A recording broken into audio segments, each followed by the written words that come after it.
Seja bem-vindo a mais um vídeo do Cortes da Palavra de Deus. Antes de continuar, deixe um like nesse vídeo e inscreva-se no canal para continuar recebendo novos vídeos. Paulo escreve a Timóteo, ele diz em 2 Timóteo 1,6 assim: reaviva o dom que há em ti, o qual te foi dado pela imposição das minhas mãos. Que o dom estava apagadinho na vida de Timóteo, ninguém questiona. A afirmação de Paulo é muito clara. Desperta o dom, reaviva, acorda ele. Então o dom estava lá adormecido, Timóteo não estava usando o dom. A pergunta é: por que alguém como Timóteo deixaria o dom adormecido, apagado? A resposta para mim, querido, ela está no versículo seguinte. Alguém falou que falta de prática, isso também pode, né? Mas eu acho que a falta de prática a gente vê mais claro no outro texto de 1 Timóteo 4,14, quando ele diz: não seja negligente, né? Quer dizer, eu não estou praticando o que Deus colocou. Mas no versículo seguinte, Paulo diz assim, segundo a Timóteo 1,7: porque Deus não nos deu espírito de medo, mas de poder, amor e moderação. A palavra porquê, faz tempo que eu fugi da escola, mas ainda lembro uma coisa ou outra. Ela é uma palavrinha de ligação entre uma afirmação que foi feita e a explicação que vem depois. Timóteo, reaviva o dom, porque Deus não deu espírito de medo. Esse porquê, querido, está mostrando a razão pela qual Timóteo não estava movendo o dom: medo. Agora, por que alguém teria medo do dom? Será que o dom, quando ele funciona na nossa vida e dá uma descarga elétrica, tipo um choque 220, aí depois a gente fica meio traumatizado? Eu levei um choque uma vez, irmão, até hoje. Para não dizer que eu tenho medo de eletricidade, eu tenho muito respeito por ela. Então, muito cuidado, muita precaução, porque eu não quero outro choque daquele, né? Será que quando o dom funciona e dá uma espécie de choque, aí quando a gente pensa, meu Deus, Deus quer me usar de novo? Não, outro choque não. Não há nada disso. Por que Timóteo estaria com medo? O medo nunca é do dom em si. O medo que a maioria de nós tem é: vai que eu acho que é Deus e não é. É assim ou não é? Vai que eu pago um mico enorme, do tamanho de um King Kong. Vai que eu me empolgo aqui e as coisas não são bem assim. Porque o dom em si, quando ele se manifesta, não tem razão nenhuma para que a gente tenha medo. O que muitas vezes gera insegurança é principalmente pela falta de prática, pela simplicidade com que os dons vêm. A gente muitas vezes não consegue entender o que é Deus e o que é a gente. E eu acredito que, por exemplo, você vê Paulo escrever aos Tessalonicenses, ele diz assim: não desprezeis as profecias.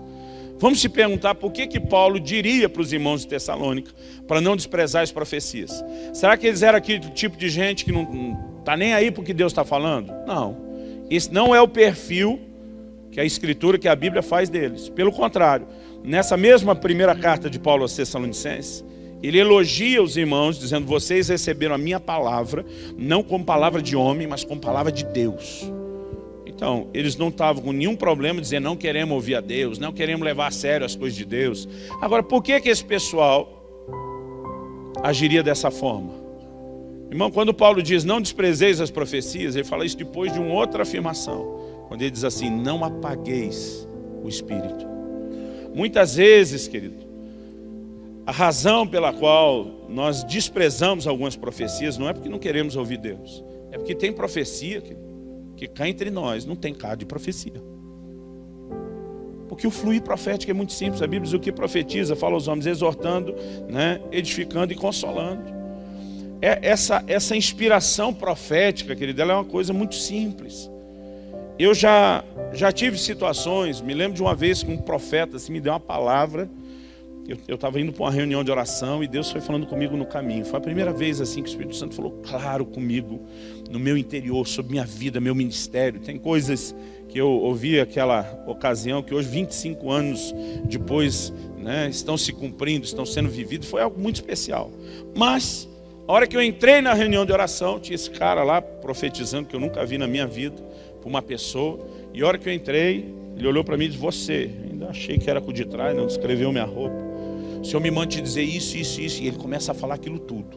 Parecia que alguém tinha grampeado minha conversa com Deus. E ele começa a falar, eu fiquei assim, de queixo caído, impressionado com a palavra profética. Aí ele terminou a palavra profética, foi ministrar mais alguém, de repente ele virou para mim e falou: Deus mandou te dizer mais uma coisa. Eu falei: meu Deus, tem mais, eu quero mais. Aí ele falou comigo desse jeito, exatamente essa frase: leia o livro de Miqueias. Ele falou: Deus manda te dizer assim, leia o livro de Miqueias e falarei contigo. Hã? Irmão, eu fiquei revoltado com essa última. Mas é qualquer coisa que eu ler da Bíblia, Deus está falando comigo. Conversa é essa, leia o livro de Miqueias. Vem de um profeta menor, se fosse dos maiores, Isaías, Ezequiel, Jeremias. Irmão, eu não aceitei aquela segunda palavra que ele me deu. Naquela época a gente tinha uma mania estranha. Quando alguém era ministrado, revelado, alguma coisa assim, depois a gente ia dar os parabéns. Parabéns, cara, glória a Deus e tal. Nunca entendi esse parabéns, né? Mas aí os irmãos vieram, pô, parabéns, né? Glória a Deus e tal. E eu falava para cada um, mas aquela última não precisava, né? Que não tinha nada a ver, né? Que não tinha nada de Deus falando. Eu esculhambei com o cara. 6 meses se passaram. Um dia eu estou numa crise, mas numa crise, fazendo aquela oração mais covarde que o crente gosta de fazer. Deus me leva. Eu não presto nem para lidar com isso, eu não presto é para nada. Me leva, me leva embora. E eu estava lá numa crise, né? Orando, me leva, chorando, mas na agonia, querido, você não faz ideia. De repente uma voz falou comigo. Esse dia não foi testemunho interior, foi uma voz. A voz falou firme e forte esse versículo: não desprezeis as profecias. Eu até levei um susto. Falei: o que isso tem a ver com o que eu estou falando, orando? Aí voltei: me leva, me leva, me leva. E estou lá orando, chorando. Aqui não chamava nem de oração, era choração. A voz falou a segunda vez: não desprezeis as profecias. Falei: Deus, não estou entendendo. Se é você falando comigo, o que isso tem a ver? Pensei, não estou... Que profecia? O que eu não estou levando? O que Deus falou? Não fazia sentido. E voltei para a choração: me leva, me leva, me leva. Até que a voz falou a terceira vez: não desprezeis as profecias. Eu parei e falei: Deus, se eu estou desprezando alguma profecia, o Senhor vai ter que me ajudar a entender. Porque eu não sei do que você está falando, não entendo o que isso tem a ver com o momento.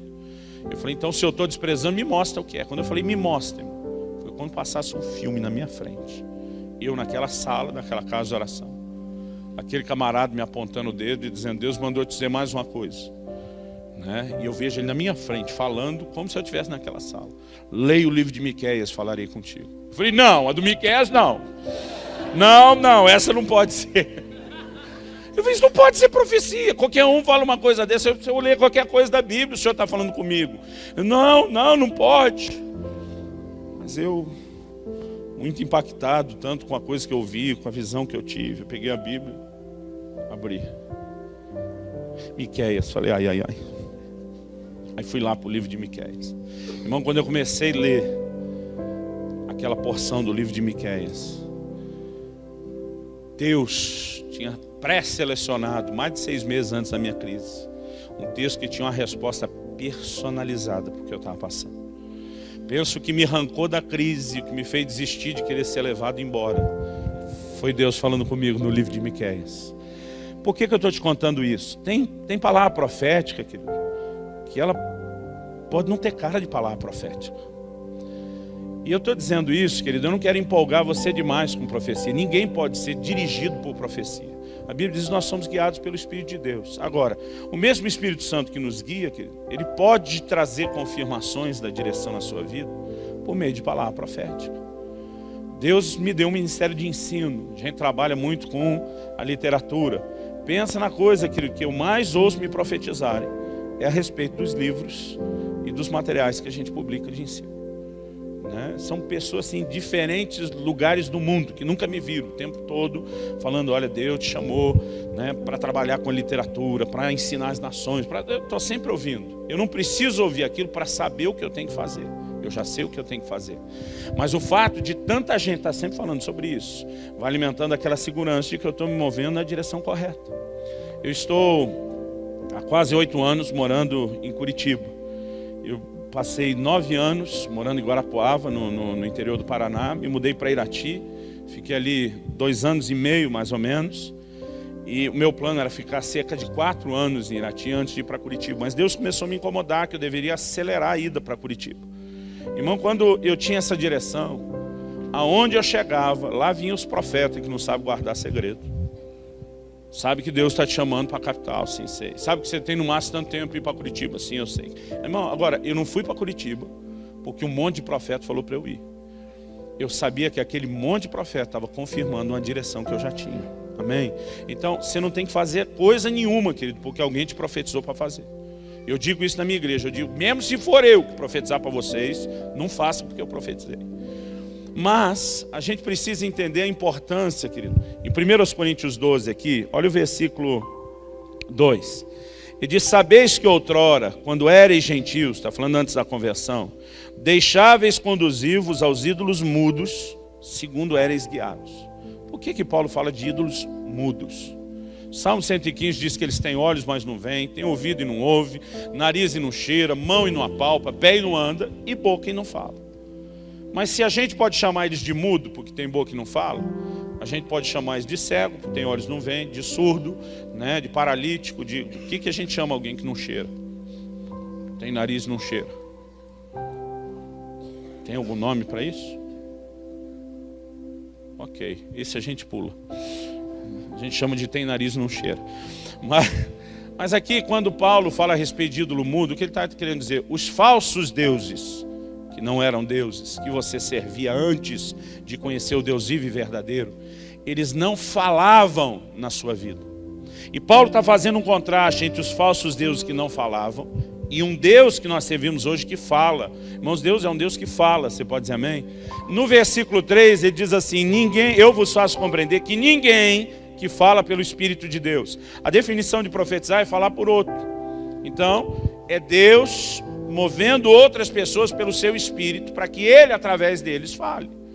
Então, nós precisamos reconhecer, querido, que Deus fala, não só por meio da sua palavra, que é a maneira principal através da qual julgamos todas as outras, mas Deus pode falar de forma personalizada, né, a respeito de questões da nossa vida que são muito íntimas e pessoais. Você vai ver na Bíblia Deus falando por meio de visões, de sonhos, e Ele fala, querido, através de profecia, através dos dons. Em 1 Coríntios 14, 1, Paulo diz, buscai com zelo os dons espirituais, mas principalmente o de profetizar. Ele diz, pensa numa coisa que vocês têm que buscar, essa capacidade de poder ser boca de Deus na vida dos outros. Então, a gente precisa crescer nessas coisas. Não podemos ser ignorantes. Agora, eu não quero valorizar em excesso o que muita gente faz da importância da profecia. Mas, querido, eu já recebi palavras proféticas que na hora não faziam o menor sentido. O que eu sempre faço com a profecia, quer ela faça sentido, quer não, eu guardo ela numa prateleira, em algum canto. A Bíblia diz que à medida que Maria ia tendo experiências, né, seja os anjos falando a respeito de Jesus, do resto, a Bíblia diz, Maria guardava essas coisas no seu coração. Como quem diz, eu acredito nisso, mas o tempo vai mostrar o quanto isso é verdadeiro. Então, tem palavras, querido, que as pessoas compartilharam de uma maneira tão simples que eu olhava e dizia, não tem cara de ser Deus, mas não tem que ter cara de Deus. Aliás, essa é outra coisa que a gente erra, né? Às vezes a gente fica empolgado querendo imitar os profetas do Velho Testamento.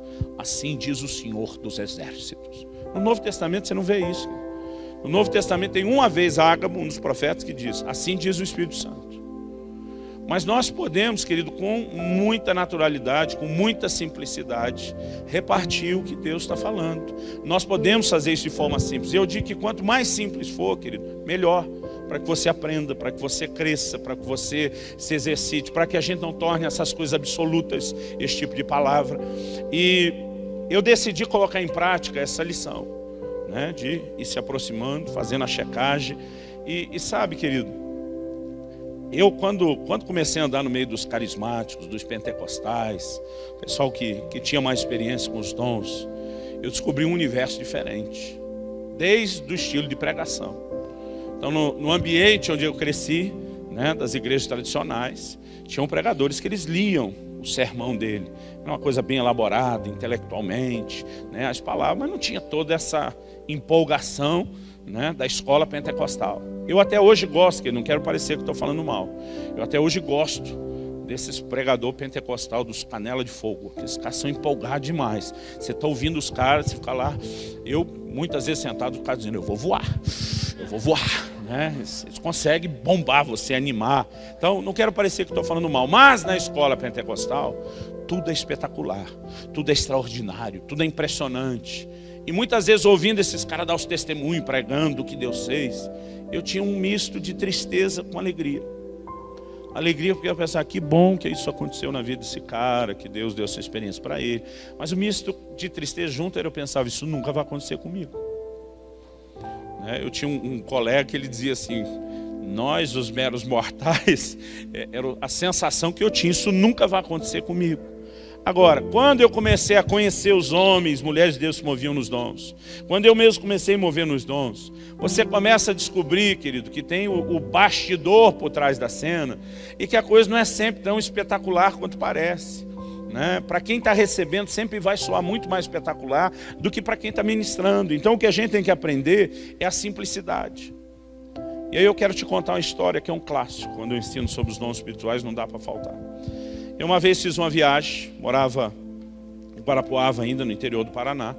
Fui pregar numa cidade no norte do Paraná, chamada Arapongas, perto de Apucarana, ali da região de Londrina. Eram 4 horas de viagem de carro. A gente saiu meio-dia, 1 hora paramos numa churrascaria, eu e o outro pastor que estava comigo, ele gosta muito de comer, ele e o outro.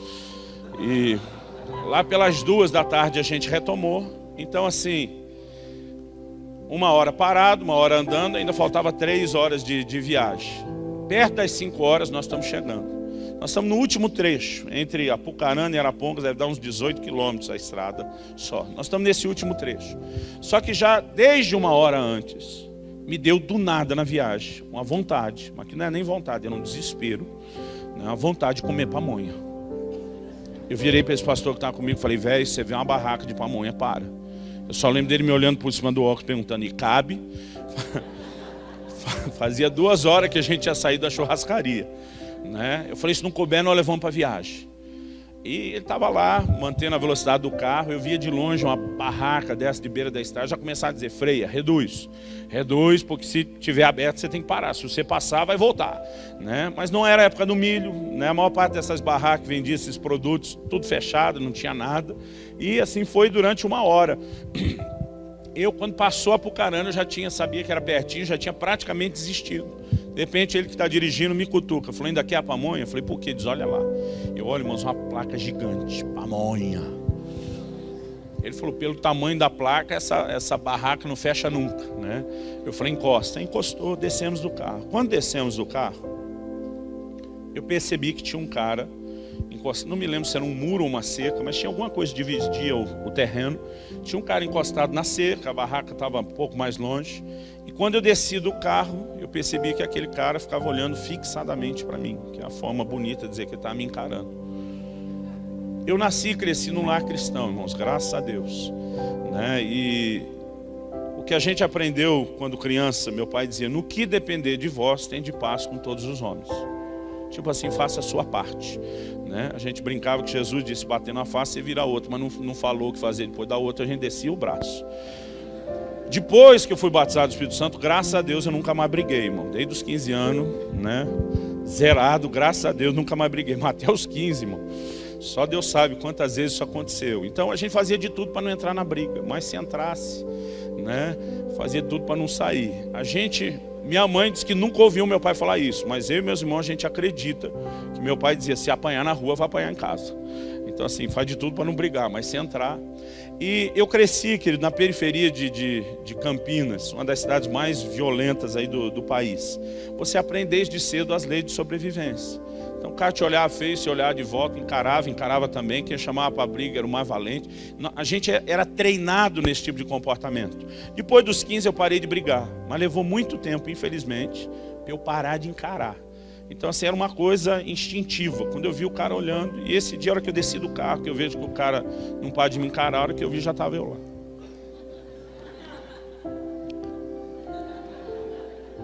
Aí andei em direção à barraca de pamonha, mas eu senti aquele par de olhos me seguindo. Tinha um irmão comigo, esse outro pastor, gente boa que só antes de converter era assaltante de banco. Pensa um cara que entendia tudo da malandragem, era ele. Ele já me dá uma olhada, um sinal, o que está pegando? Eu mostro com a cabeça o cara, ele olha o cara, ele me olha de volta. Nessa nossa troca de olhares, eu senti ele me dizendo, qualquer coisa nós estamos em 2. Dois homens de Deus. Eu não sei o que vocês pensam quando eu falo isso, né? Mas eu fui até a barraca de pamonha e aquilo me incomodando, irmãos, me incomodando. Porque eu estou dizendo, fazendo questão de falar da encarada, irmão. Eu podia contar a história sem esse detalhe, mas primeiro não seria honesto. Segundo, às vezes a gente tem um negócio que para que o Espírito Santo usar a gente tem que estar no auge da espiritualidade, com aquele atestado de santidade. Irmão, eu descobri,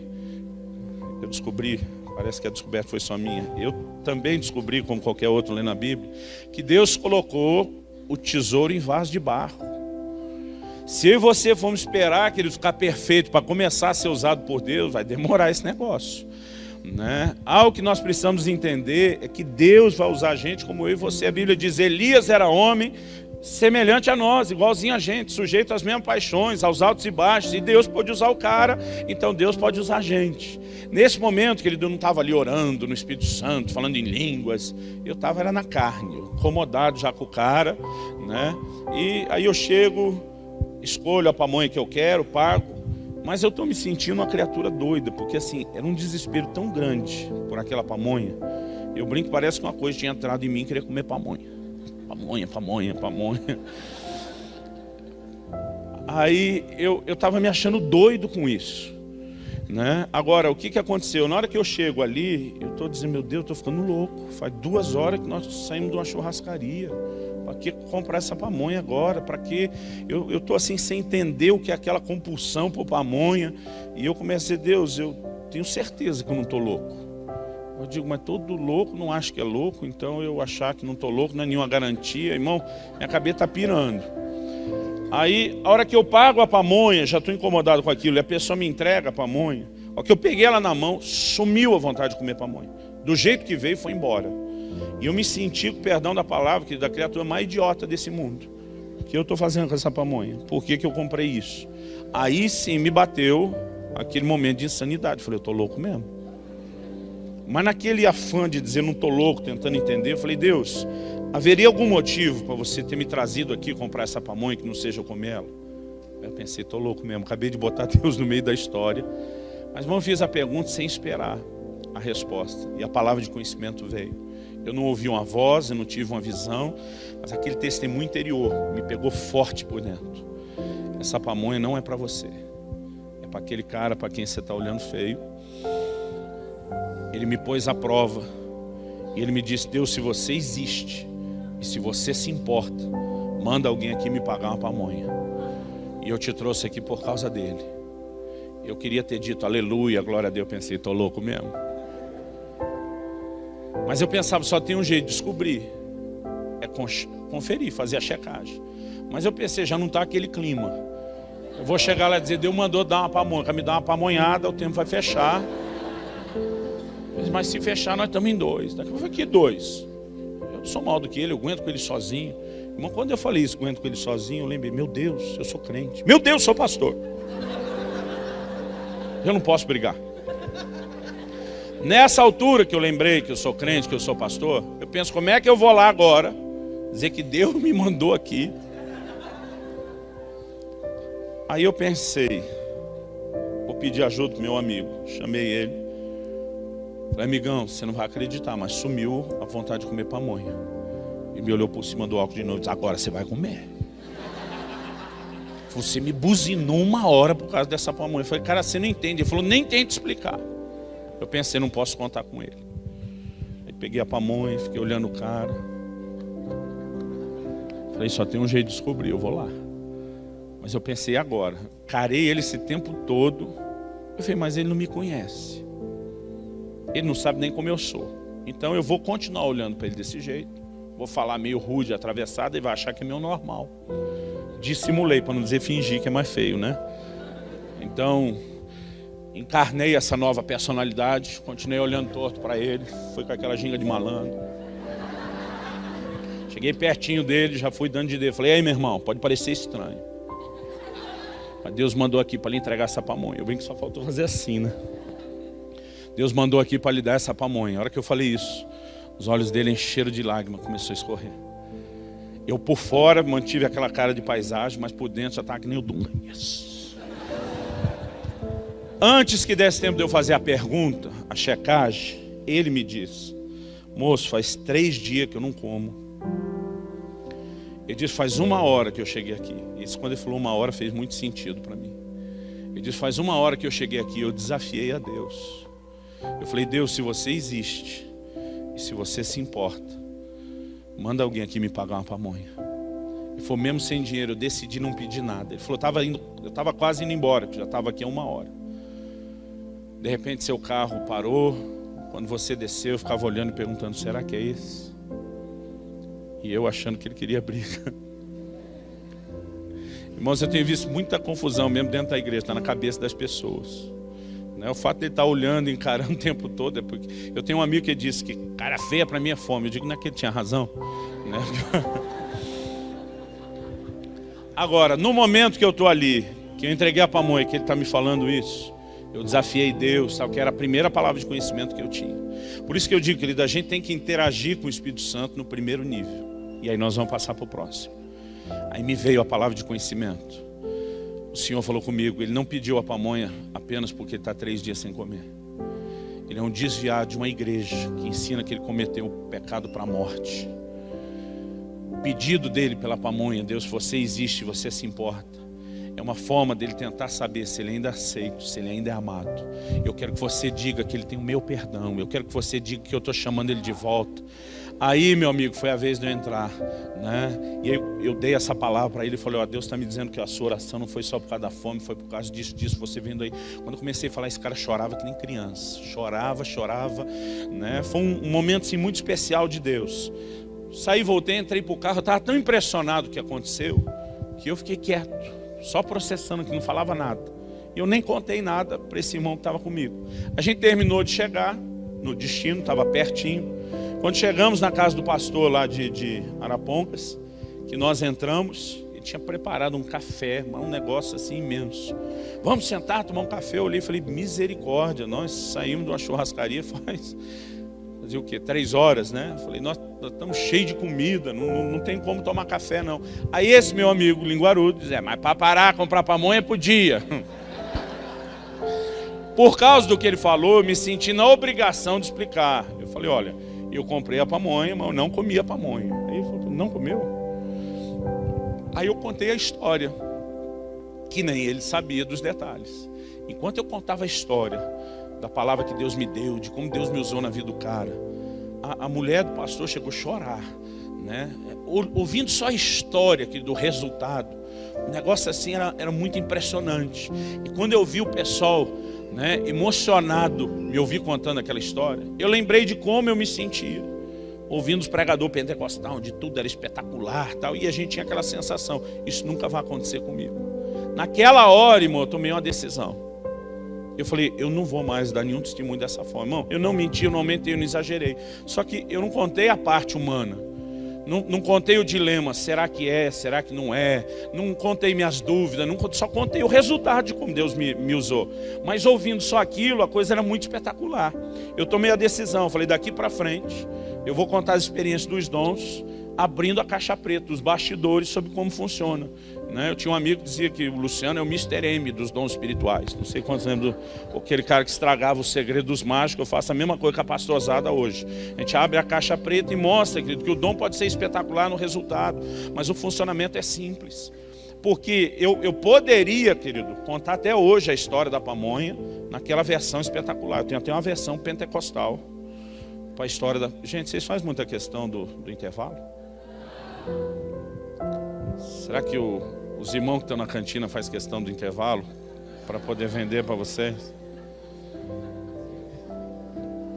Ok, enquanto a gente pensa no que a gente faz, deixa eu só terminar a história. Eu tenho até a versão pentecostal de como eu contaria a história da pamonha, né? Se tem alguém aqui que veio de uma igreja dessas bem pentecostal, eu não estou querendo desfazer disso não. Eu amo os canela de fogo, amém? Pelo glória já se entregaram. Mas a versão pentecostal da história da pamonha seria mais ou menos assim. Estava eu a viajar, aleluia, quando o Espírito do Deus vivo me conduziu a parar numa barraca de pamonha. Sempre tem uma choradinha no fim, pamonha. Tendo eu ali parado, não acabou. O Espírito de Deus me disse, filho, esta pamonha não é para ti, é para ele. E aí Eu não vou conseguir fazer a versão inteira, vai faltar garganta. Mas sabe, querido, você pode deixar a história tão espetacular, que quem está ouvindo diz, isso nunca vai acontecer comigo. Agora, quando eu conto, que eu fiquei naquela, será que é, será que não é, vou ou não vou? Aí você diz, e já aconteceu comigo, é verdade ou não é? Eu tenho até a versão celestial, que eu imagino como foi lá no céu. Imagino Deus, por alguma razão, chamando Gabriel. Anjo Gabriel, vem cá, se apresenta, sim senhor. Ele disse, tem um cara lá na terra, lá no Brasil, no norte do Paraná, acabou de me desafiar. Deus, se você existe, se você se importa, né, manda alguém me pagar uma pamonha, eu estou decidido a resgatar esse cara. Por alguma razão vou deixar você participar, Gabriel. O que você acha que nós devemos fazer? Eu imagino o Gabriel dando uma olhada e diz, deixa eu ver se tem alguma viatura na área. Aí quando ele olha daquela espiada de anjo e dá um sorriso para Deus, diz, o gordão vai passar lá daqui 1 hora. Entendeu, né? Gordão, pamonha, comida e tal. Nós temos como parar esse aí. Eu imagino Deus dando um sorriso divertido para Gabriel e diz, vai em frente. Aí imagino ele amassando na mão aquela vontade de comer pamonha, mirando lá do céu com aquela mira de anjo, calcula a velocidade do carro, a velocidade do vento, a distância. E aí feito um jogador de beisebol, zup, manda aquilo que me bate no peito, quero comer pamonha. Irmão, eu quando saí da casa daquele pastor aquele dia, eu fiquei pensando, meu Deus, foi tão extraordinária a forma que o Senhor pegou esse cara de volta. Mas ele estava aqui 1 hora. Eu falei, tinha que ser só eu, né? E o Espírito Santo falou comigo e diz, muitos crentes passaram aqui durante essa 1 hora. E eu não pude contar com nenhum deles. Porque me disse, a maior parte do tempo, quando vocês não estão no culto, vocês não estão receptivos ao mover dos dons. E das melhores experiências que eu tenho tido com os dons, não é nos cultos só e na igreja, é no dia a dia. Deus quer usar a minha e a sua vida todo dia. Ou qualquer dia, se não for todo dia, mas não tem a hora marcada. E o Senhor falou comigo, e você só parou por causa da vontade de comer pamonha. Como quem disse, se eu não tivesse apelado, até você tinha passado reto. Naquele dia eu comecei a perceber, querido, que a gente precisa ficar mais ligado, mais esperto, mais sensível. Mas ao mesmo tempo eu comecei a entender o quanto esse processo é simples, né? O quanto essa forma como o Espírito Santo nos usa é simples. O resultado pode até ser extraordinário, querido, mas a maneira dele falar com a gente é simples. E eu creio que é muito importante que a gente entenda esse testemunho interior.